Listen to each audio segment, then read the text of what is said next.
And joining me now to discuss this matter is Nationals leader David Littleproud. Minister, thanks for your time this afternoon.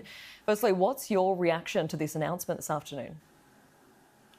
Well, it shows absolute contempt for Western Australian farmers. There's no scientific reason to shut this, nor an economic one. In fact, live sheep trade increased last year, and the reason that it fell for a couple of years was this thing called a drought on the East Coast. And Western Australian farmers saved the East Coast after our drought broke, and we were able to send 2 million sheep across here. But this folly that the Minister says that we're going to be able to process our way out of this, even the package that he's putting forward of $20 million for the next 5 years won't do anything to increase capacity. And it's ignorant of the fact that the production systems in Western Australia, particularly live sheep, are predicated a lot around production cycles, not just for sheep but for cropping, and that our export partners that we're sending to them now have made it very clear that unless we send live sheep, they will not accept processed sheep. And what this will mean is there will be senseless deaths of sheep from other parts of the world because those parts of the world that will take our markets up don't have our animal welfare standards. This ideology of thinking that we've done this for animal welfare standards is perverse and shows any lack of understanding this government has of the live sheep industry. As you mentioned, this is likely to have a significant impact on sheep farmers, particularly in WA. Have you spoken to any of them following this announcement? What has their reaction been? Yeah, look, the peak bodies are distraught. There's 3,000 livelihoods that have been ripped away without the Minister having the courage of his conviction or the Prime Minister to go and look them in the eye. They swanned around beef in Rockhampton saying that they were aligned with Australian agriculture in all their policies.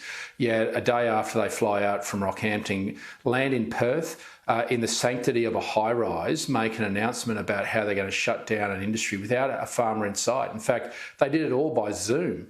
It just beggars belief that this minister would be so arrogant and contemptuous to Western Australians. East Coast politicians need to understand that this will have a dire impact on their economy in Western Australia. The $107 million is not what they want. They want to be able to continue on to lead the world, because if we don't, countries like Sudan and Ethiopia will take it over. And I can tell you they don't have our animal welfare standards. And the animal activists and this government are morally bankrupt in trying to shut this down predicated on animal welfare standards. They simply can't explain that in a scientific way because the science is not there for them to be able to demonstrate that. In fact, it's the contrary. Western Australian farmers lead the world, and this industry will be left alone. As soon as the next election's over and the coalition is elected, we will reinstate the live sheep export industry in Western Australia. Yeah, that was my next point, that the coalition has already said that come next election it will reinstate. So you are firm on reinstating this decision? Yeah, and let me make this clear. New Zealand had a phase out and now a new government there is going to reinstate live trade. But we've made it very clear we reformed this industry after an incident in 2018. And it's not just in the transport that we've changed. And we measure the airflows of each boat, the weight of each sheep, the actual, to the millimetre, the length of wool on that sheep before we allow it on there. And then we also control the processing of them. And so our influence will be lost by cutting and running. What this means is that we perverse animal welfare outcomes, because countries like Sudan, Ethiopia, South Africa, they'll take that up. And what happens is they don't count the number of sheep they put on those ships. They put as many as they can, and they only get paid for what's left when they get there. And then in the processing, we've seen where there's been leakage out of the processing sector, where people have been able to take these sheep home and slaughter them in their backyards. If Australia's not there, we can't stop that. And that's the influence we've had because we've had the courage to stay and do it right. Western Australians have done it right. And sadly, this government is cutting and running. That's not the Australian way. This can be done safely. And let me tell you, this is cultural. This market is going to continue to go on for some time. Just because Australia arrogantly wants to look down their nose at these countries and say you can't have it, they will get it from somewhere else.